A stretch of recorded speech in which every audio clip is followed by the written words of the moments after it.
The David Pakman Show at davidpakman.com.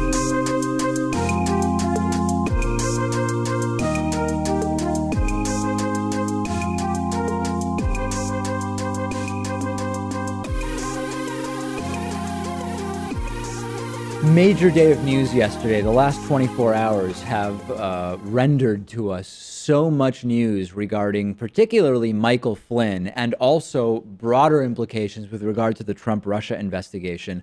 Not going to spend the entire show on this, but I do want to get to what we've learned over the last 24 hours. First and foremost, to reset the context, you'll remember that Trump National Security Advisor Michael Flynn was fired in disgrace, forced to resign, after it was revealed that he lied about the content of meetings with Russian Ambassador Sergei Kislyak and failed to disclose. We found out after the fact that he was an agent working for the Turkish government, resigned in shame, Russia connections, all of that stuff. We have now learned that former President Barack Obama warned then incoming President Donald Trump during their Oval Office meeting just a couple of days after the November 8th election, and warned him specifically, according to three former Obama administration officials, not to hire Michael Flynn. This had not been previously reported before yesterday. It came less than 48 hours after Donald Trump won the November 8th election, when they had this 90-minute conversation in the Oval Office.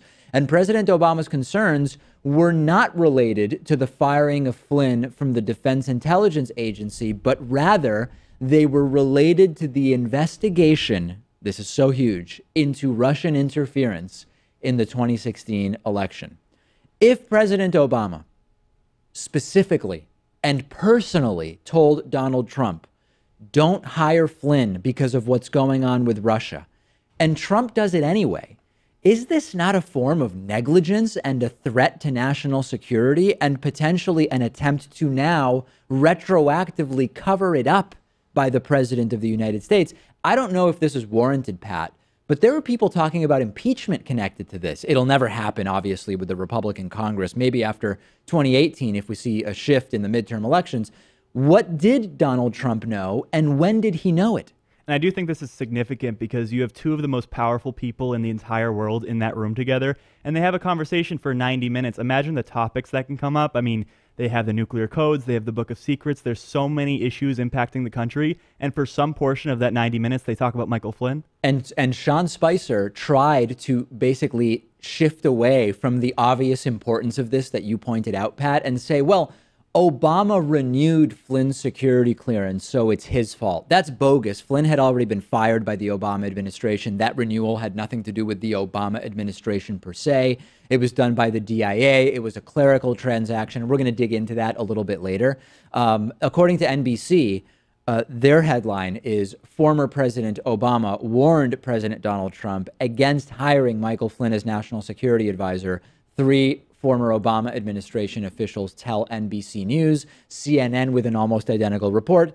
This is not being denied. The significance of it is being downplayed. And not only did Obama fire Flynn, which is a red flag to begin with, and not only did Sally Yates and Congressman Cummings warn the Trump transition about Flynn as well, which we'll talk about a little bit, not only did the Trump transition team actually vet Flynn and, I guess, discover some of these undisclosed work contacts, but Obama also warned Trump, and the Trump administration is trying to blame President Obama. So there's a couple possibilities here, and maybe the Sally Yates testimony will shed more light onto it. We'll get to that. Maybe Donald Trump had to keep Flynn on for some reason, right? That's one possibility. I'm not exactly sure what that reason would be.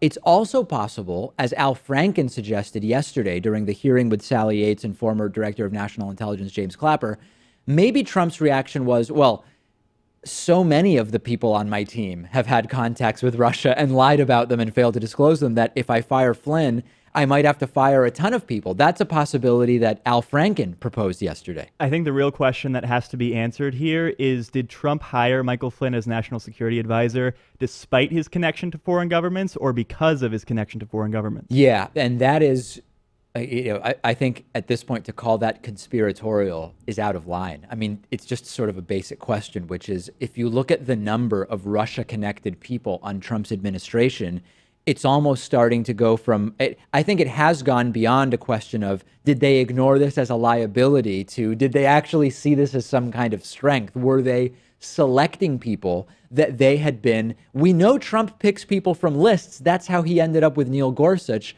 Maybe there was an implicit list of people that, I don't know, a foreign power that has leverage over Trump might have said, select from these people.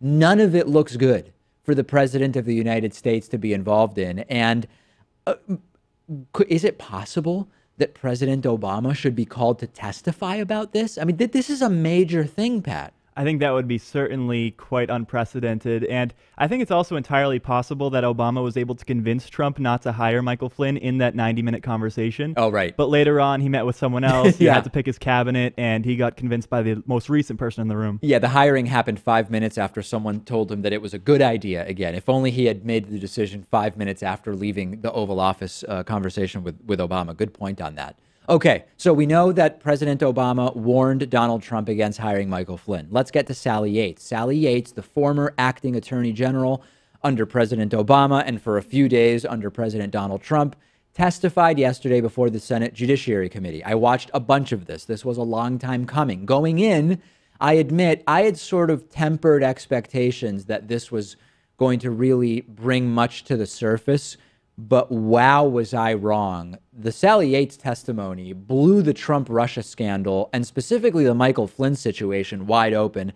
And it's very easy, Pat, if you sit in front of the TV or a computer screen for 5 hours listening to what was said, it's easy to come away like, it was all legalese. I don't know that anything really came of it.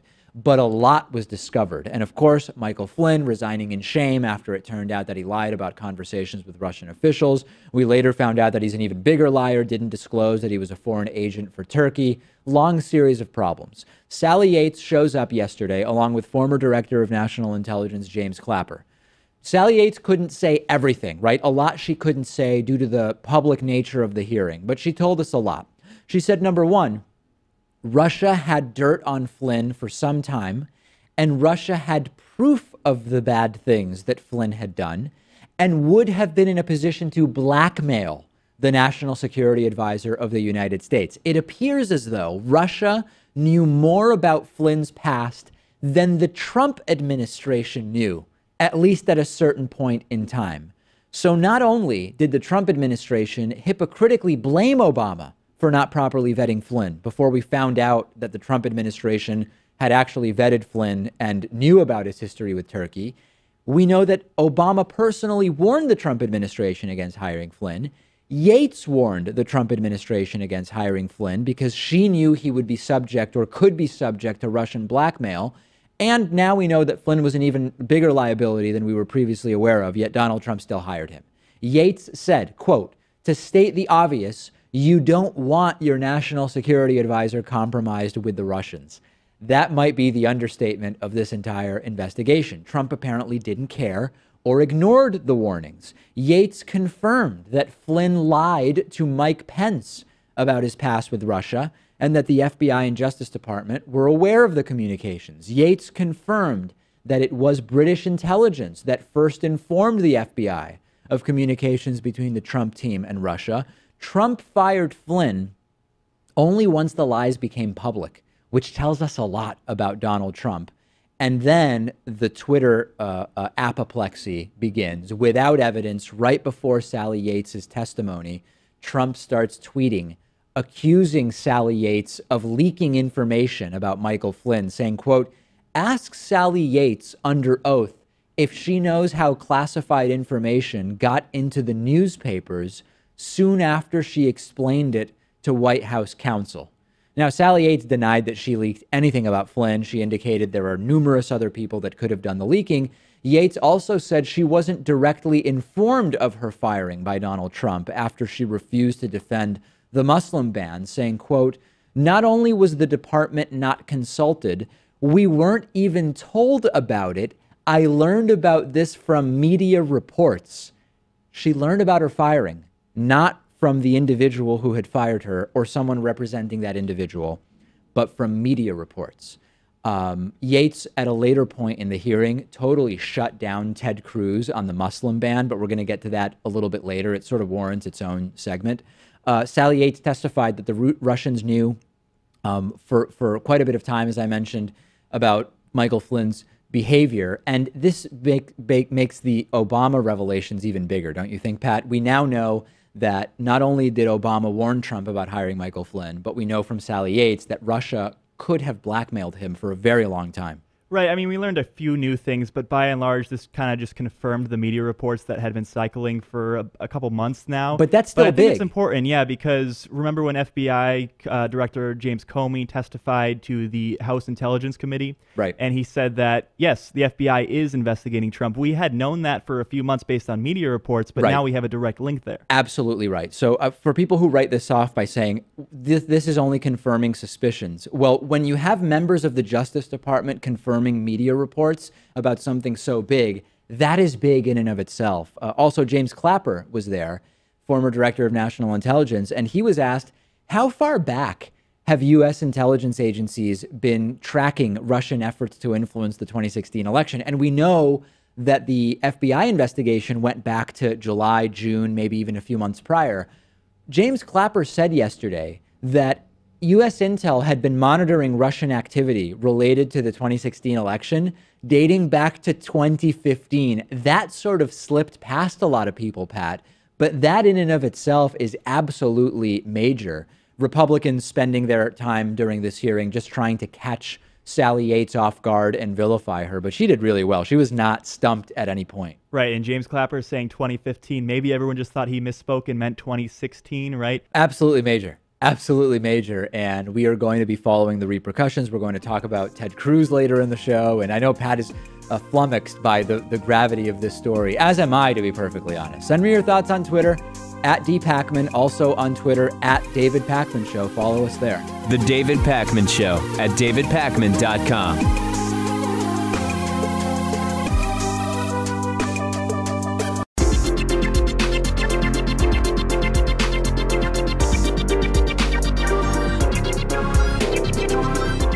The David Pakman Show at davidpakman.com.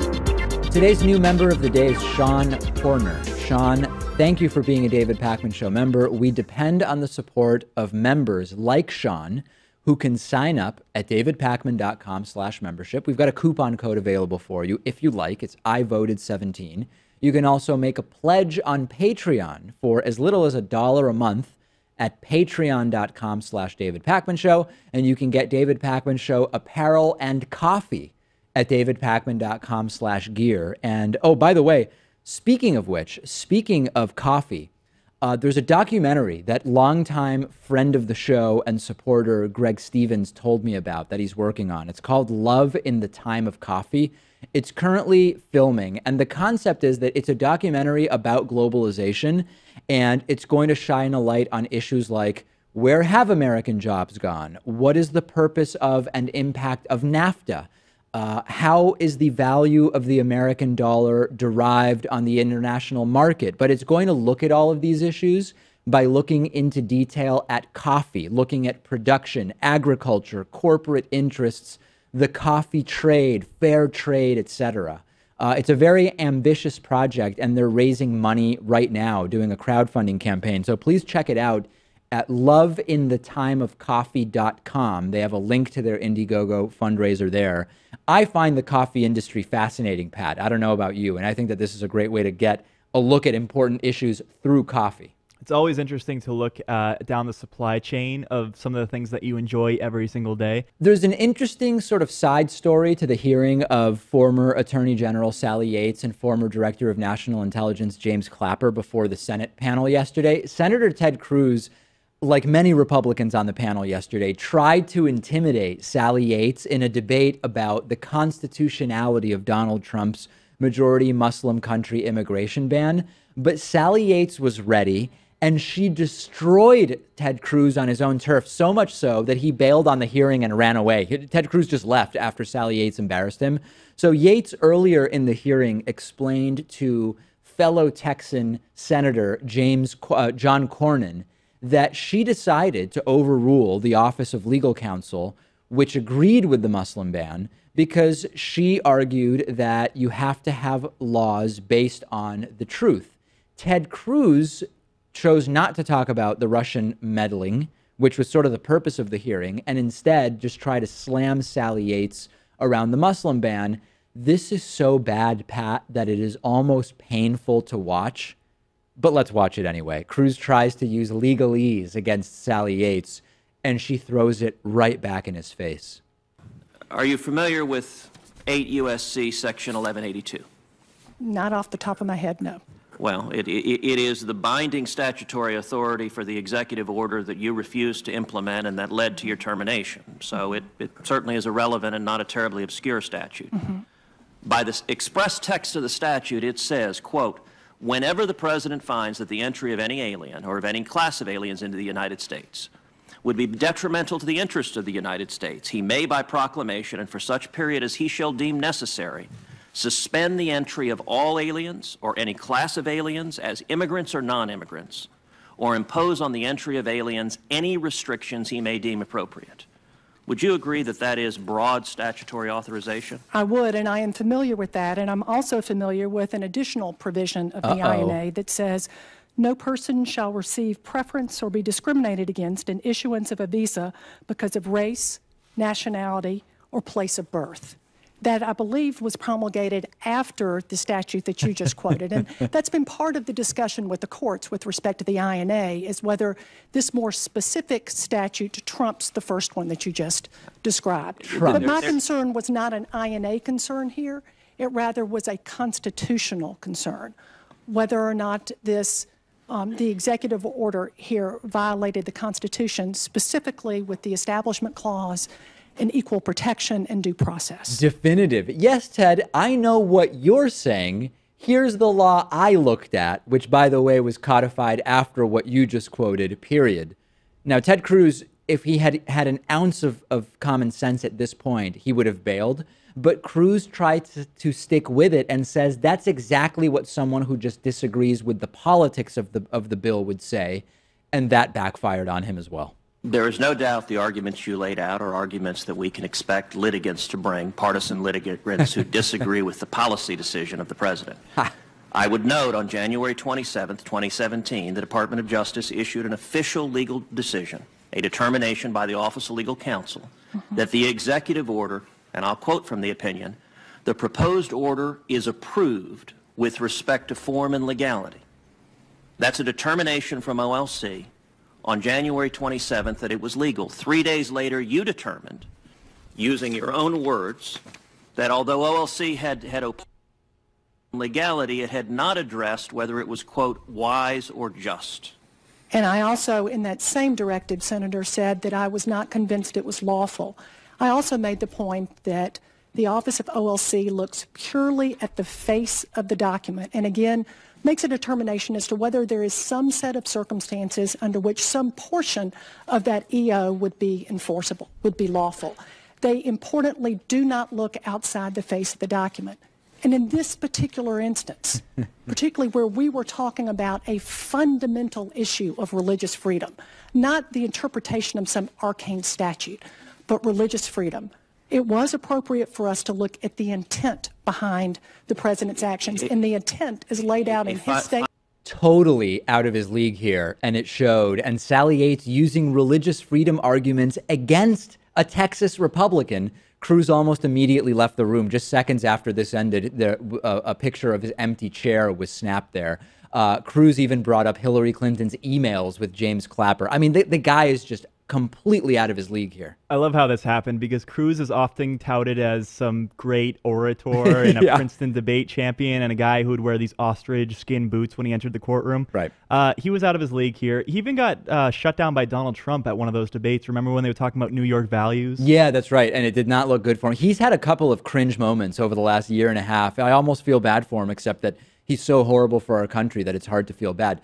Sally Yates didn't even have to answer these questions at all, right? She just could have said, Senator, I want to restrict my answers today to the subject matter of the hearing, not my legal career or whatever. But she dealt with it, and she dealt with it really, really well. Sean Spicer yesterday blamed the Obama administration for not doing more to express their concerns about disgraced National Security Advisor Michael Flynn, which was bewildering, to put it lightly. NBC News reported yesterday, as I told you earlier in the show, that President Obama had specifically warned then President-elect Donald Trump about Michael Flynn in a November meeting. Okay, we did that earlier. I'm not going to redo that part of the story. Sean Spicer did his daily press briefing yesterday and said basically that the warning is because Obama just wasn't a fan of Michael Flynn, and said, hey, we should really be looking at the Obama administration because they renewed Flynn's security clearance. Let's take a look at this video of Sean Spicer, completely unhinged. Well, the president doesn't disclose details of meetings that he has, which in this case was an hour-long meeting, but it's true that President Obama made it known that he wasn't exactly a fan of General Flynn's, which is frankly shouldn't come as a surprise to anyone, that given that General Flynn had worked for President Obama, was an outspoken critic of President Obama's shortcomings, specifically as it related to his lack of strategy confronting ISIS and other threats around that were facing America. So the question that you have to ask yourself really is, if President Obama was truly concerned about General Flynn, why didn't he suspend General Flynn's security clearance, which they had just reapproved months earlier? Additionally, why did the Obama administration let Flynn go to Russia for a paid speaking engagement and receive a fee? I mean, there were steps that they could have taken that, if that was truly a concern more than just a person that had bad blood. But Obama renewed Flynn's security clearance. So yeah, this is bogus. Michael Flynn had already been fired. They can try to, fired individuals can still try to hold on to clearances, and those are done by the agency they used to work for. In Flynn's case, it's the DIA.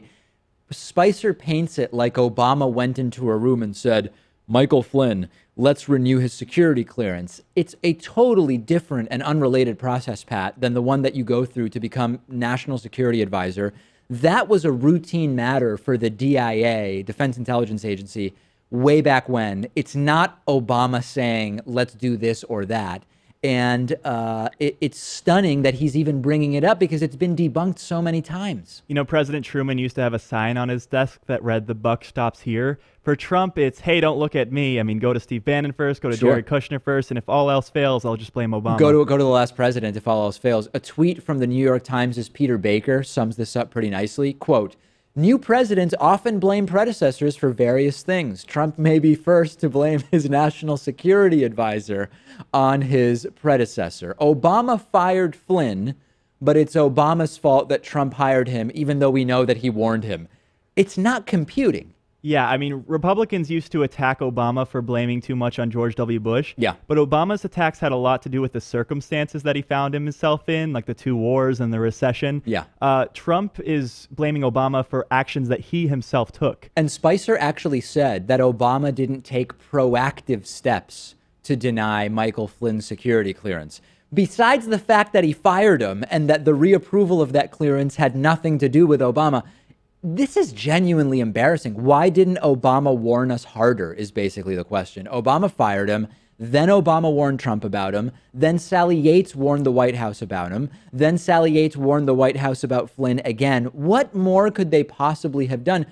Maybe Obama should have had Flynn murdered to really prevent Trump from being able to hire him. I mean, how far are we going to take this? I mean, so much of this stuff was classified at the time, and it's not something that you would mention in a public setting, you know? So that's pretty much all they could do. It's gone into Twilight Zone territory. It truly has. This past weekend on her show, MSNBC host Joy Reid offered an open invitation to any one of the 217 House Republicans who voted for the American Health Care Act to show up on MSNBC and explain, why did you vote for this? Pretty simple, right? 217 people. Some of you must have some idea why you voted for this thing. Come and tell us.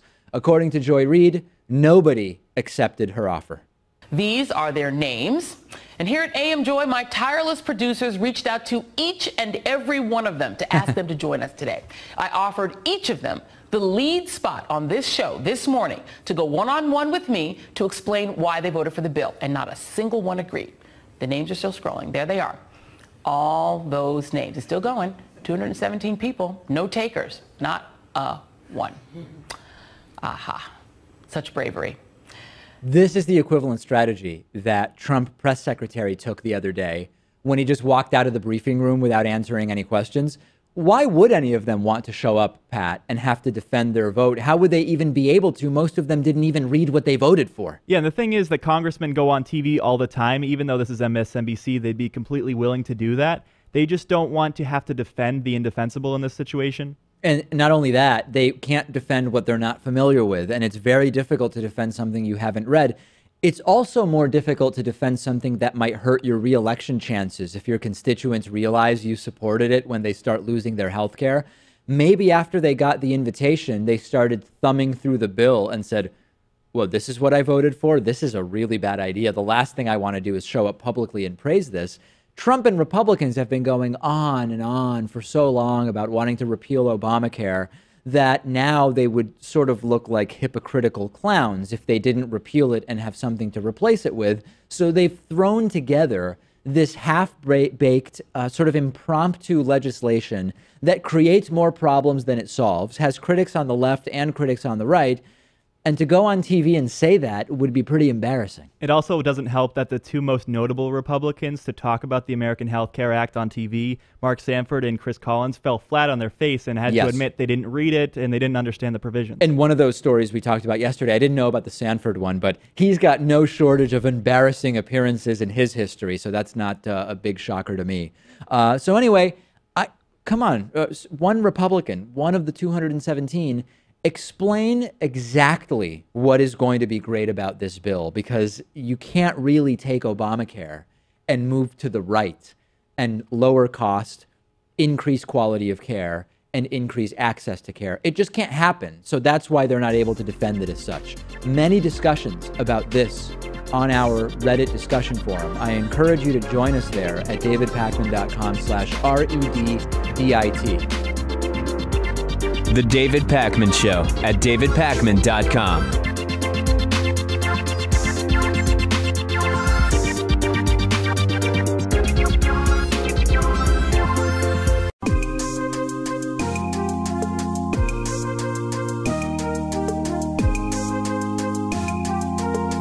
Welcome back to the David Pakman Show. We're continuing our conversation today with Chris Voss, who was an FBI hostage negotiator for more than 20 years, author of the national bestseller Never Split the Difference, also founder of the Black Swan Group. So, Chris, in the first part of the interview, we spoke sort of more generally about your work and the way that these negotiations can go. In the book, you also get really, really specific about some of the specific tactics that you would apply during negotiations. Let's go through a couple of them, which I think will be really interesting to the audience. One is using silence. Using silence. You talk about this in the book a lot. Explain what we mean when we say using silence. Yeah, well, they call it an effective pause for a reason, because it tends to be effective. And it's knowing when to drop a moment in. 3 seconds of silence, which can seem like an eternity if you have a hard time with silence. And, you know, some of us do.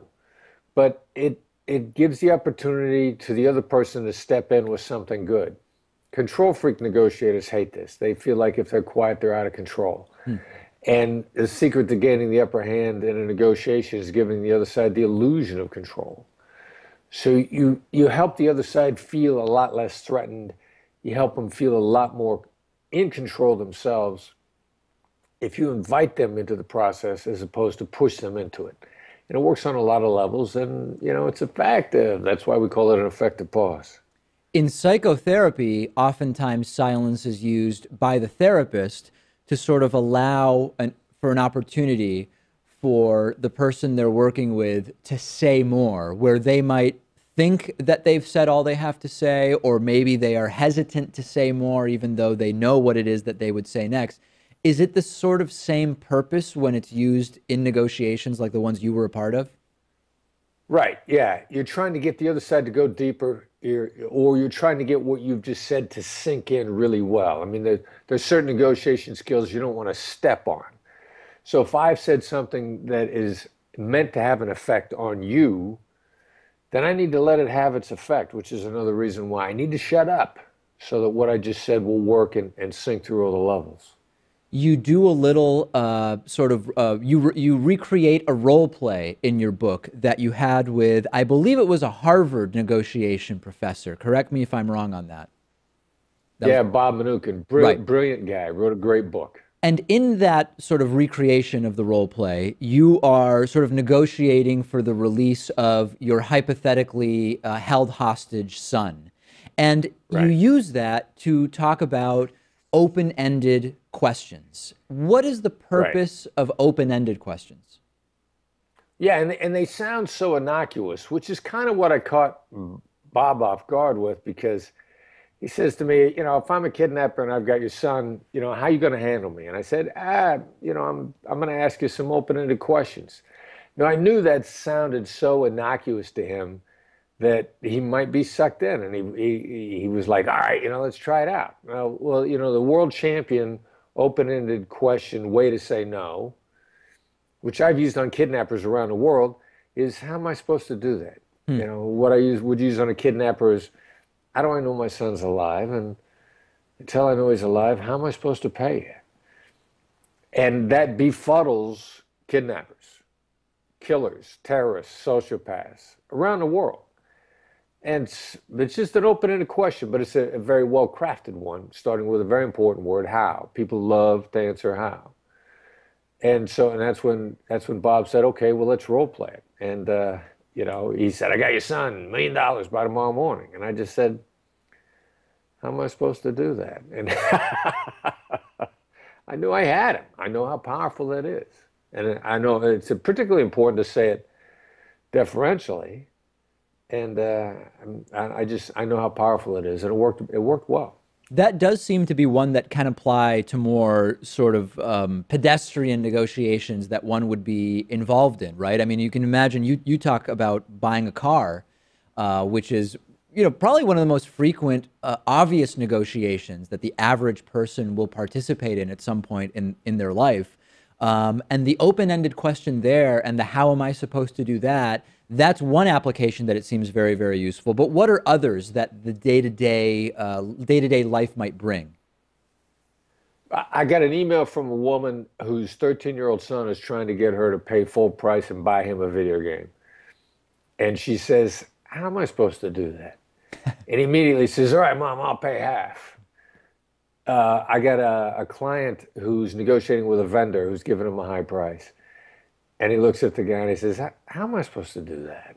And immediately the vendor cuts his price by half, just like the 13-year-old. I've got a student in my class at USC who's negotiating on behalf of a very wealthy person to lease a home in the Hollywood Hills at $20,000 a month. And he says to the realtor, how's my client supposed to pay that? The realtor cuts the price. I mean, across the board. How am I supposed to do that in its different forms have worked in every situation and in every culture? It's crazy. It is important, though, to have realistic expectations, right? I mean, whatever line you have crafted going into a negotiation, at some point you've probably hit bottom and you're not going to get more success, right? I mean, is it important for people to have realistic expectations? Yeah, you know, I mean, be flexible.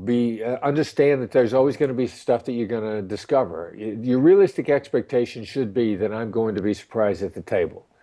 And, you know, you have a question. As powerful as how am I supposed to do that is, the idea is you push the other side till they finally say, because you have to. And the great thing about that is you just learned you've gone as far as you could, you're still negotiating, and then slam their hands on the table and walk away. So a couple of skills in your back pocket at any given point in time. And yeah, the flexibility that you get out of that is incredible. Okay, before we talk about unknown unknowns and the politician that concept reminds us of, repeating the last word or phrase, you talk about this as a tactic in the book as well. Talk a little bit about how that's used and what it achieves. Well, we refer to it as a mirror, and this is not the mirroring where you mimic someone's body language. You know, if they put their hand to their chin, you don't put your hand to the chin. A mirror is just repeating the last 3 words of what someone has just said, last 1 to 3 words. When you get to be a real show-off, you'll pick 1 to 3 words out of somewhere in their conversation. But it really is the closest thing to the Jedi mind trick, because there's almost an immediate involuntary response where the other person expands on what they said and go on. That one takes some practice, because before you know how good it is and how invisible it is, people who do it feel very awkward. But there are some people that I've worked with that love it so much. Not only is it their go-to skill, they love telling their people on their side ahead of time they're going to do it, because they like showing off. So it's incredibly effective. How does that differ from using silence? In other words, in both, you're sort of opening up the possibility of the person you're speaking to expand or say more. But how do you know whether the mirroring or the silence is the right tool to use? Great question. Well, a mirror is a very surgical approach to a specific aspect of the conversation. I'm going to want you to go on about something very specific. Silence is much broader, and although the other person is going to go on, you haven't guided their thought pattern in their head. With a mirror, what I mirror, they are immediately guided right back there. I want them to hit that target. I want them to expand specifically on that target. I use a mirror a lot of times in place of the question, what did you mean by XYZ? You know, if they talked about Shadrachs, I could say, what's a Shadrach? Or I could say, Shadrachs? And they'd be like, yeah, Shadrach, and then they would go on. Okay, so a lot of these tactics in the book lead up to one of the sort of key aspects of negotiation success, which you call, and others call, Black Swans. And Nassim Taleb wrote a book, The Black Swan, which talks about this quite a bit. And in that context, you talk about unknown unknowns. And many people will remember Bush Secretary of Defense Donald Rumsfeld, who talked about there's the known knowns and the known unknowns, you know, that whole thing. And eventually it gets to unknown unknowns. There was actually something pretty interesting in Donald Rumsfeld's sort of division of knowledge into those four categories. When you talk about unknown unknowns and black swans, what's the importance? Well, where they reside really is every side in the negotiation's got cards they're holding. There's stuff that I'm keeping to myself that you don't know about, or you don't know about how I feel about it. The unknown unknowns are where my hidden cards overlap with your hidden cards. There's no way we can figure that out, because we're both hiding stuff from each other. And another aspect of that also is, you know, knowing how people lie won't show you where these are, because you don't know they're important, and you only lie or hide or give me poker tells about stuff that you know to be important, which is another reason why detecting deception is at best gets you only halfway there. You got to get people talking so that you'll say something in the middle of the conversation that I had no idea was a possibility, and you didn't know it was important because you don't know what I'm hiding from you. And then in the midst of those moments, that's when we have the opportunity to create great deals. What's an example of that from a hostage negotiation that you could tell our audience? Well, a hostage, at every given point in time, you know, what's really driving the guy on the other side is always going to be there, and we're not going to be sure what's going on. The bank robbery with hostages, the unknown in that one in particular, was there was an accomplice that we had no idea that was involved that escaped before the police arrived. We thought we had two bank robbers in that particular hostage taking. Through the course of the conversation, when I was pressing the bank robber about a vehicle outside that was registered in his name, and I figured he was the driver, in the midst of the conversation, and it came back after I mirrored, he said, you chased my driver away. And I mirrored, and it caught me off guard. So by accident, I mirrored. I said, we chased your driver away? He goes, yeah, when he saw the police, he ran. You know, the unknown at that point in time was our bank robber wasn't driving his own vehicle. And he blurted that out as a result of a mirror, because mirrors create involuntary responses. You know, people blurt things out that they don't think about. So that was at the Chase Bank. The unknown there was an accomplice we had no idea was there. Once again, the book is Never Split the Difference. We've been speaking with the book's author, Chris Voss, former FBI hostage negotiator, founder of the Black Swan Group. Chris, thanks so much for talking to me about your work. It's absolutely been my pleasure. Thanks for having the conversation with me. The David Pakman Show at davidpakman.com.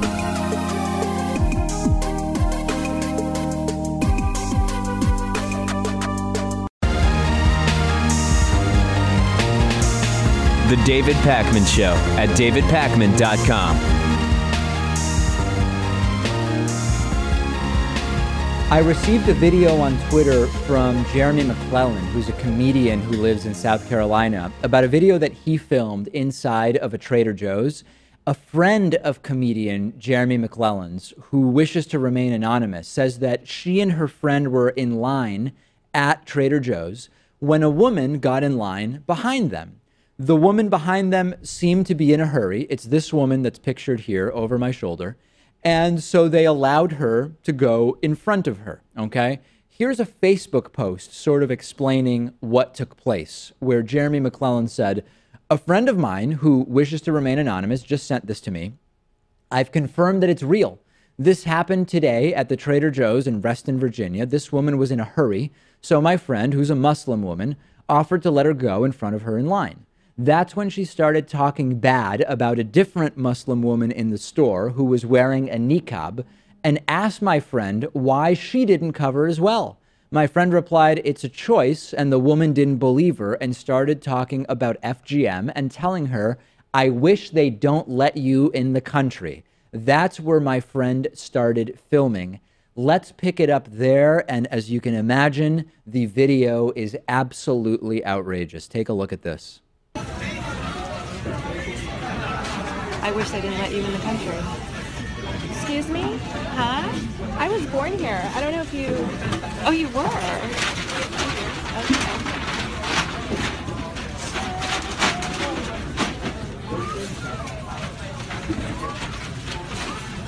Obama's not in office anymore. We don't have a Muslim in there anymore. Yeah, I wish he was. He's gone. He's gone. Yeah. He may be in jail, too, in the future.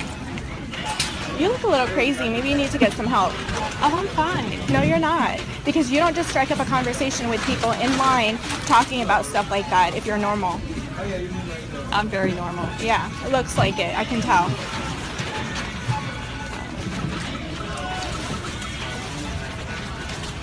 What set you off, Obama? So I want to address this in a couple ways. Number one, there was a mention made in there of you look crazy. It's easy to just say, oh, this is a mentally ill woman. Most mentally ill people aren't racist, Islamophobic ideologues who aggressively confront random people in grocery stores, right? Obama may be in jail. Who could possibly believe this stuff? So I think it's important. I know we colloquially say this woman is insane, but most people who struggle with mental illness don't have the thoughts nor audacity to say this stuff that this woman has. Yeah, and a lot of the times when you're in a confrontation, you say things that you later regret, even though you may have been in the right in that argument. Sure. And defenders of this woman or something, I mean, I don't know who would possibly defend this woman, started saying, oh, this entire video was staged in some way. Yeah, there was a staged racist woman out at a Trader Joe's, and it was sent through a chain of custody of the video. I mean, it's just absurd. The entire thing is going viral. Jeremy McClellan told us that we could use the video for a story. To have the audacity to do this, I mean, here's the reality, okay? Many people think what this woman said, but most people have the decency not to publicly say these things, particularly to people that they don't know. This woman clearly had no filter, and that's a particular level of aggression towards people who are not like you. She had an entire grocery cart there, and all that was in there was a handful of avocados. Who does that? Is that true? Yeah, who does that? Are you able to, I didn't even notice that. Are you able to still the video at that point so I can look at that? I want to examine the contents of this woman's cart to figure out what it is that's going on. That did not even occur to me, Pat. Anymore. Oh yeah, look at that. Look at that. It's just a cart. It looks like it's just a bag of avocados in a cart. Who gets a cart for just 4 avocados? I think that's the real question. And she was in a hurry, too. Yeah. What were you in a hurry to do? Make guacamole? There's a lot more to this story, I think, than what has been revealed so far. But needless to say, yeah, I mean, this is sort of like the worst sort of person that you could possibly bump into. And I've met probably a couple people like this woman in terms of level of aggression when it comes to others. And it's just unpleasant to be around. Yeah, and of course she has freedom of speech to say whatever she wants, but Of also course. the other woman in the grocery store has freedom of religion Yeah. to practice her own religion. And, that doesn't mean that these things can't affect you negatively and you can't be publicly embarrassed for being out in public and saying these things. No doubt about it, and that is exactly what is happening here. According to employees at the Food and Drug Administration, an internal FDA email as well claims that the Trump administration is mandating that televisions at the FDA be kept on Fox News at all times. Reminds me, Pat, of that famous line, "The beatings will continue until morale improves." Here's a screenshot of the email that was reportedly sent. "Good morning. Please excuse me for sending this out to your entire group, but I was alerted by a member in your group and I wanted to let everyone know that the reason for the change from CNN to Fox." Okay, a little bit of a grammar issue there, but I'm reading it as written. "The reason for the change is that a decision from the current administration administrative officials has requested that all monitors under our control on the White Oak campus display Fox News. Sorry for the inconvenience, but I am unable to change any of the monitors to any other news source at this time." The White Oak campus that's referred to is the FDA headquarters in Silver Spring, Maryland. And according to FDA employees, they used to be allowed to watch whatever they wanted, CNN, MSNBC, whatever, because, they're adults in a Western country. But after the story broke, an FDA spokesperson responded with the following quote: "There was no directive or memorandum from the administration that went out to employees about broadcast news channels displaying on monitors in common areas throughout the FDA's White Oak campus." So it seems like a denial of sorts, but CBS News has been able to confirm the authenticity of the email and the fact that FDA employees have indeed been complaining about not being allowed to change the channels on their own TVs. The Wall Street Journal and BuzzFeed also spoke to FDA employees who said the same thing. Yeah, it's on Fox News and we're not able to change it. And the FDA, although they deny the content of the email, say that that email was indeed sent by the FDA's Office of Facilities in response to complaint by employees. So the FDA is both confirming that the email is authentic and that employees complained, but denying that it's a result of anything that the Trump administration has said.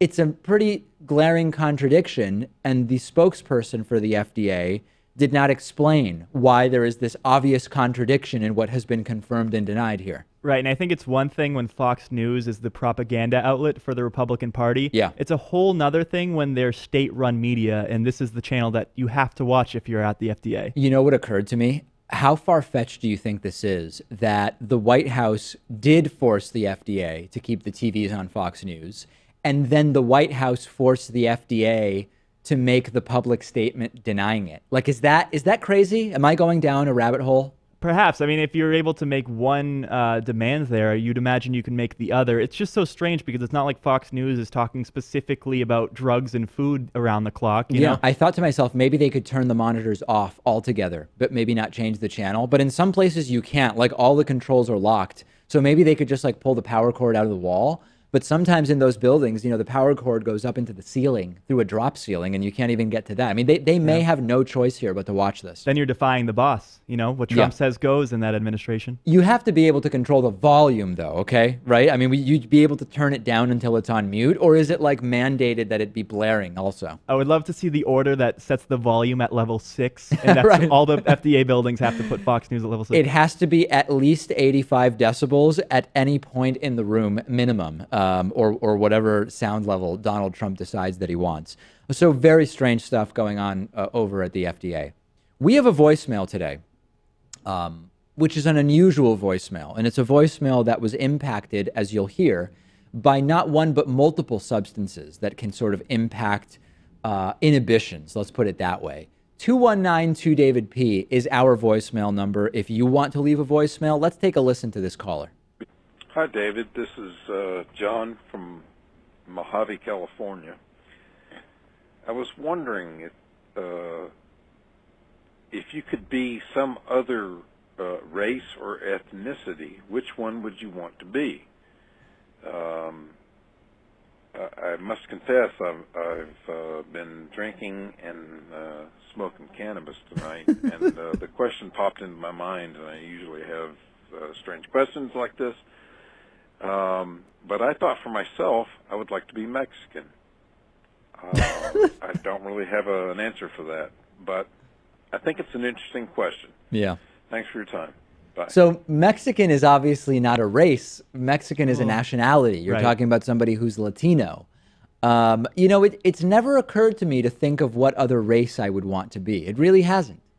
Yeah, I mean, I feel like I could come up with some clever answer to this question, but you're kind of walking on eggshells when it comes to this topic, so I'm just going to stay out of it.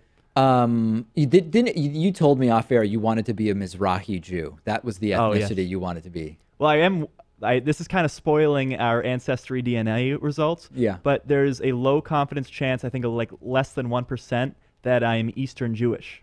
Right. Eastern European Jewish. Yeah. Pat, clearly not Jewish because Jewish people would never use the phrase Eastern Jewish. Right. It's like Eastern Airlines, Eastern Jewish. Okay. So anyway, clearly a voicemail that was indeed influenced not only by alcohol, but also cannabis, as the caller suggested. Okay. On the bonus show today, students left a pineapple in the middle of an art exhibition and people thought it was part of the exhibition. The heart bypass turns 50 years old, and this relates to my birth country of Argentina. Also, I will follow up about the just horrible double murder that took place within blocks of my apartment in Boston, and there is news about that. DavidPakman.com/membership. That's how you sign up for membership and get access to the bonus show. You can also make a pledge on Patreon at patreon.com/DavidPakmanShow. The David Pakman Show at davidpakman.com.